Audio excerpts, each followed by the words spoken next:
तो बटे हाँ, तो कटे।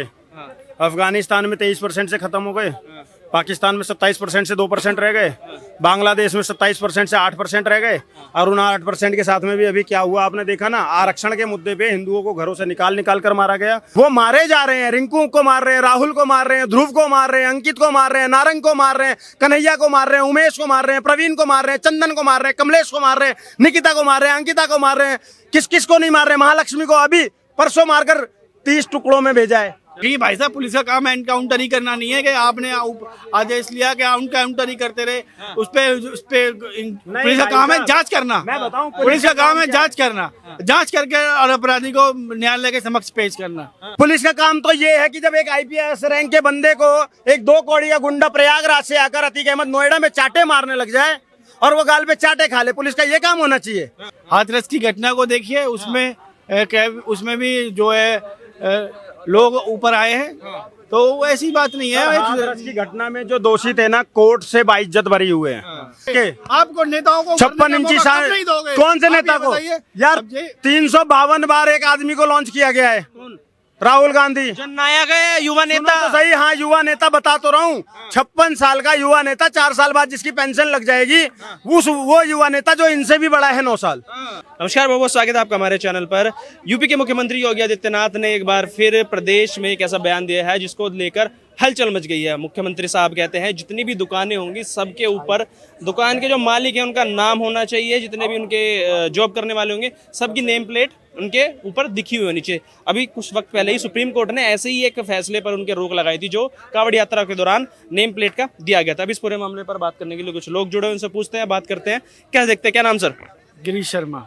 शर्मा जी, मुख्यमंत्री योगी आदित्यनाथ साहब नेम प्लेट को लेकर बड़ी ही आजकल कार्रवाई कर रहे हैं।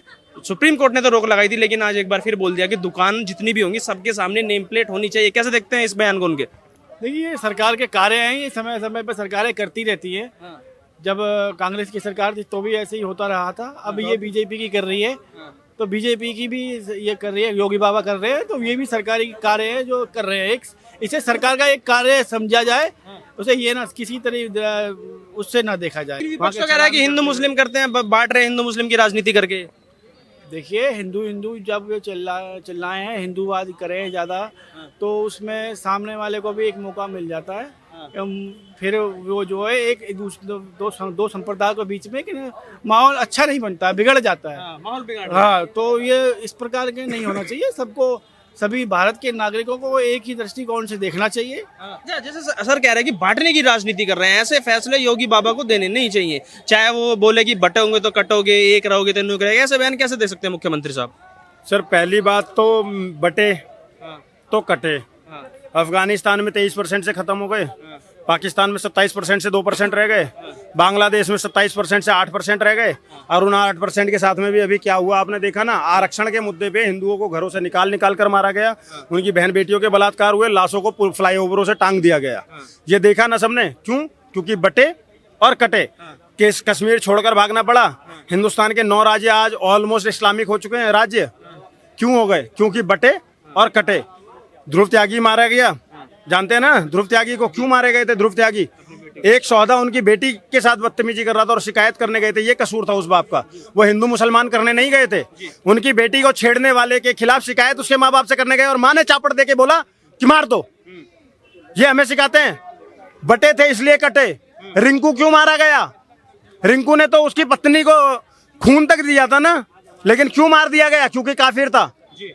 वो मारे जा रहे हैं, रिंकू को मार रहे हैं, राहुल को मार रहे हैं, ध्रुव को मार रहे हैं, अंकित को मार रहे हैं, नारंग को मार रहे हैं, कन्हैया को मार रहे हैं, उमेश को मार रहे हैं, प्रवीण को मार रहे हैं, चंदन को मार रहे हैं, कमलेश को मार रहे हैं, निकिता को मार रहे हैं, अंकिता को मार रहे हैं, किस किस को नहीं मार रहे? महालक्ष्मी को अभी परसों मारकर 30 टुकड़ों में भेजा है। सोचिए, फिर भी ये लोग कहते हैं कि एक समुदाय टारगेट हो रहा है, एक समुदाय टारगेट हो रहा है, एक समुदाय टारगेट हो रहा है। अरे कब तक ये सेकुलरिज्म का चश्मा अपने दिमाग पर लगाए रहोगे? दूसरी बात, अब आ जाता हूँ नेम प्लेट वाली बात पर। ये तो हो गया बटो कटो वाले विवाद पर। अब नेम प्लेट पे, अभी गाजियाबाद के अंदर लोनी के अंदर में जूस की दुकान में पेशाब मिलाकर पिला रहा है। भाई साहब, आप पीजिए पेशाब मिला जूस, हम तो नहीं पियेंगे। हम तो थूका हुआ जूस नहीं पियेंगे। और इसलिए अब हमें चाहिए कि दुकान पर नाम भी होना चाहिए, और सिर्फ दुकान का नाम नहीं, मालिक का नाम होना चाहिए, मैनेजर का नाम होना चाहिए, कर्मचारियों का नाम होना चाहिए। सुप्रीम कोर्ट की नजर में तो गलत है नहीं, सुप्रीम कोर्ट की नजरों में तो गलत है, रोक देते हैं। नजर में ये गलत है तो जो जज इस बात को कह रहे हैं, मैं न्यायालय का बहुत सम्मान करता हूँ, लेकिन मैं उन जज साहब से बोलूंगा कि क्या आप पेशाब वाला जूस पीना पसंद करेंगे? अगर आपकी नजर में दुनिया का कोई भी आदमी अगर इस बात को गलत बता रहा है तो मुझे ये बता दे, क्या वो थूकी हुई रोटी खाएगा, अपने मुंह पर थुकवा कर मसाज कराएगा, या पेशाब मिला हुआ जूस पिएगा? अगर वो तैयार है तो बता दे, हम तो नहीं तैयार हैं, और इसलिए हम योगी जी के साथ हैं। ये तो कह रहे हैं ना कि अगर ऐसी चीजें होंगी देश के अंदर और विपक्ष इनका सपोर्ट करता हुआ नजर आएगा तो राहुल गांधी कैसे मोहब्बत की दुकान चलाएंगे इस देश के अंदर? नहीं, ऐसा कोई विपक्ष ने, किसी ने भी ऐसा नहीं कहा है कि सरकार ऐसा कोई पूरा विरोध हो रहा है, आप झूठ बोल रहे हैं। अभी कावड़ के टाइम पे हमने देखा पूरा विपक्ष विरोध कर रहा था, अखिलेश विरोध कर रहा था, राहुल विरोध कर रहा था, प्रियंका विरोध कर रही थी, सुप्रिया सेन विरोध कर रही थी, अनुराग भदौरिया विरोध कर रहा था, ओवैसी विरोध कर रहा था। कौन नहीं कर रहा था? सारा का सारा विपक्ष कर रहा था। विरोध नहीं, एनकाउंटर में भी जाति ढूंढ रहे हैं। जिन क्षेत्र में शांति बिगड़ने की संभावना होती है वहाँ पर पुलिस फैसला लेती है। अब वहाँ पे पुलिस के पास ये पावर है कि वो वहाँ पे शांति का माहौल ना बिगड़ने दे, तो वो ऐसा कुछ नहीं है। फैसला ले रही है, वो तो एनकाउंटर कर रही है, उसमें भी जाति ढूंढ रहे हैं अखिलेश यादव, कांग्रेस पार्टी पूरी। तो देखिए भाई साहब, पुलिस का काम एनकाउंटर ही करना नहीं है कि आपने आदेश लिया कि एनकाउंटर ही करते रहे। उस पे पुलिस का काम है जांच करना। मैं बताऊं, पुलिस का काम है जांच करना, जांच करके और अपराधी को न्यायालय के समक्ष पेश करना, ये पुलिस का काम है। और उसके ईमानदारी के साथ बिल्कुल निडरता के साथ जांच करनी चाहिए। पुलिस का काम एनकाउंटर करना नहीं है, कह रहे हैं क्यों जाति देख रहे हो? पुलिस का काम एनकाउंटर करना थोड़ी है।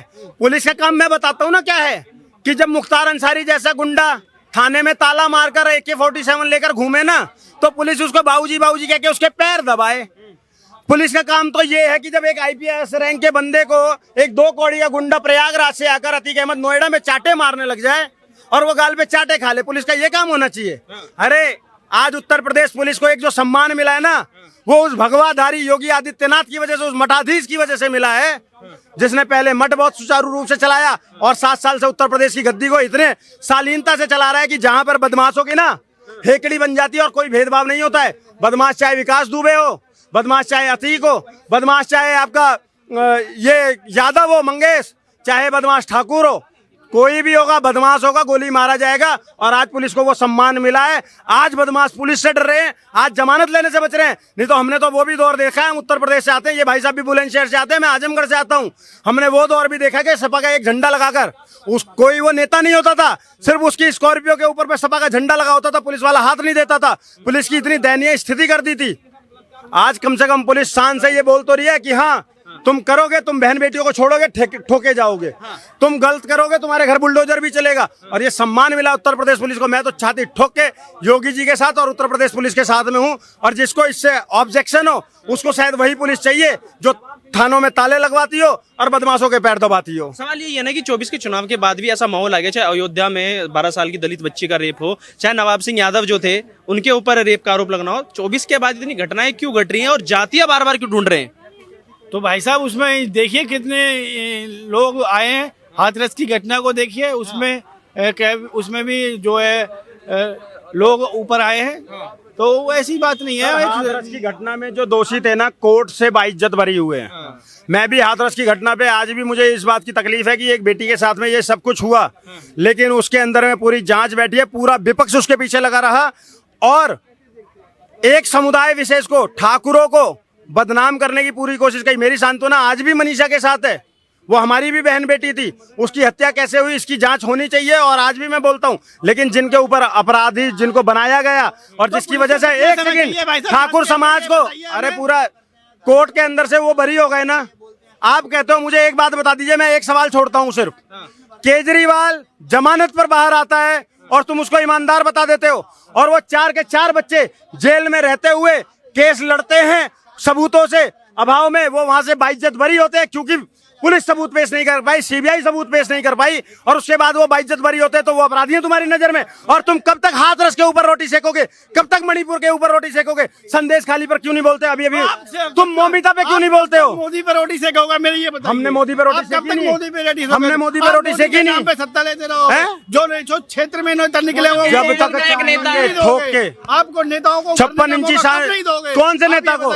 यार 352 बार एक आदमी को लॉन्च किया गया है, राहुल गांधी। जननायक है, युवा नेता। तो सही, हाँ युवा नेता बता तो रहा हूँ। 56 साल का युवा नेता, 4 साल बाद जिसकी पेंशन लग जाएगी, वो युवा नेता जो इनसे भी बड़ा है 9 साल, ठीक है, वो युवा नेता 352 बार लॉन्च हो चुका है, ठीक है।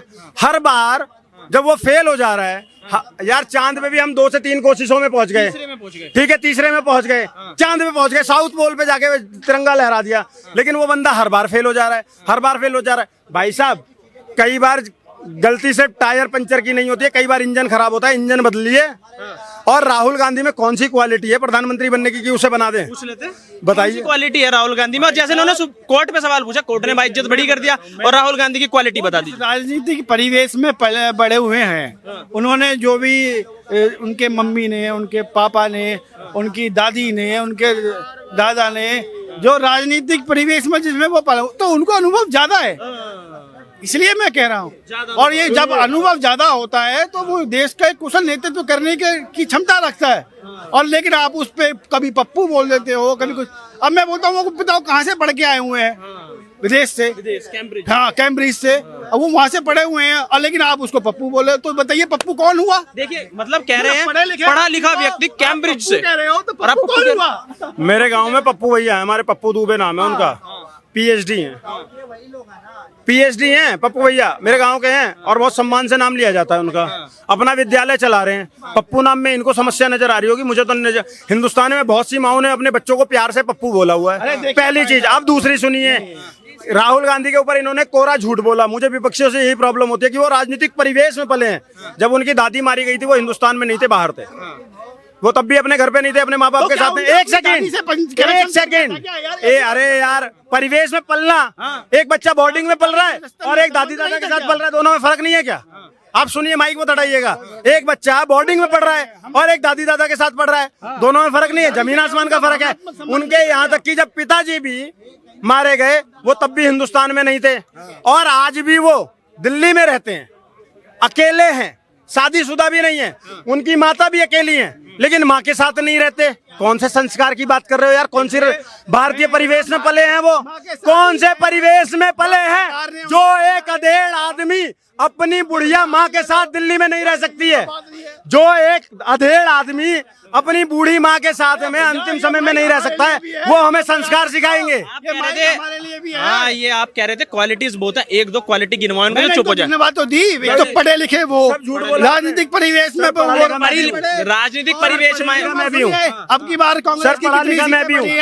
हिमाचल अब में सुनिए, कांग्रेस आई है, अब सुनिए, और बताइए और क्या क्वालिटी बताओ। चलो, इन्हें क्वालिटी आराम से एक एक करके गिनवाओ। अच्छा बोलना जानते हैं, अच्छा बोलना जानते हैं, हाँ, हम जब पढ़े लिखे वो, शिक्षित वो, और राजनीतिक अनुभव उनको ज्यादा, हाँ, और उनकी जितने भी 70 साल में उनके घर में जितनी भी राजनीतिक माहौल हो, उनकी एक एक चीज उनको अनुभव है। और बताइए क्या क्वालिटी होती है एक नेता के अंदर? नेतृत्व करना जानते हैं, जहाँ भी निकलते हैं पब्लिक का हुजूम इकट्ठा हो जाता है। अभी देखिए, उन्होंने जब कश्मीर से लेके और कन्याकुमारी तक की यात्रा करी है, भारत को जोड़ के रख दिया है। बताइए और क्या क्वालिटी चाहिए आपको राहुल गांधी में? अरे भैया, क्या सारी क्वालिटी मोदी में ही है क्या? मैं ये पूछता हूँ। ये कह रहे हैं कि पढ़ा लिखा युवा नेता कैम्ब्रिज से पढ़ के आया, आईटी सेल बहुत पैसा खर्च करती है उनकी इमेज डाउन करने पे, और उनके पास एक्सपीरियंस कूट कूट के भरा हुआ है। मोदी जी के पास इतना एक्सपीरियंस नहीं है। सर, पढ़ा लिखा मैं भी हूँ, और दुनिया की मानी जानी यूनिवर्सिटी, दिल्ली यूनिवर्सिटी से पास आउट हूँ, ठीक है। जरूरी नहीं है कि कैम्ब्रिज से ही पढ़ के आओ, पढ़ा लिखा मैं भी हूँ। अपनी बाइक की सर्विस कराता हूँ, अपने मैकेनिक के साथ मैं भी बैठ जाता हूँ। ट्रक में भी सफर किया है, बस में भी सफर किया है, ट्रेन में भी सफर किया है, ठीक है। इसका क्या मतलब है? अन्ना आंदोलन के समय में बहुत सारी पद यात्राएं निकाली, बेटियों के लिए, निर्भया के लिए पद यात्राएं निकाली, तो क्या मैं देश का प्रधानमंत्री बन जाऊं? कैसी बातें कर रहे हो? ये काबिलियत होती है कि मेरा, एक सेकंड और सुनिए ना, और सुनिए। ये कह रहे हैं कि उनके दादी बाबा, ये कह रहे हैं उनकी दादी, उनके परनाना और उनके बाप नेता थे, इसलिए उनको तजुर्बा है। मैं, सुनिए, मेरे पिताजी डॉक्टर है, डॉक्टर जयकांत द्विवेदी, मेरे पिताजी डॉक्टर है, तो क्या मैं भी डॉक्टर हो जाऊंगा क्योंकि मेरे पिताजी डॉक्टर हैं? तो और सुनो, मेरे ताऊ जी प्रिंसिपल रिटायर हुए, मेरे दूसरे ताऊ जी टीचर, मेरे तीसरे चाचा टीचर, मेरे घर के अंदर में 4 मास्टर, एक डॉक्टर, तो ना मैं तो मास्टर भी नहीं बन पाया और डॉक्टर भी नहीं बन पाया। तो ये कैसे हो गया कि उसके घर में 3 लोगों ने अगर प्रधानमंत्री रहे तो उसको इससे तजुर्बा हो जाएगा? कुछ भी बोलना, इसी को कहा गया है चाटुकारिता।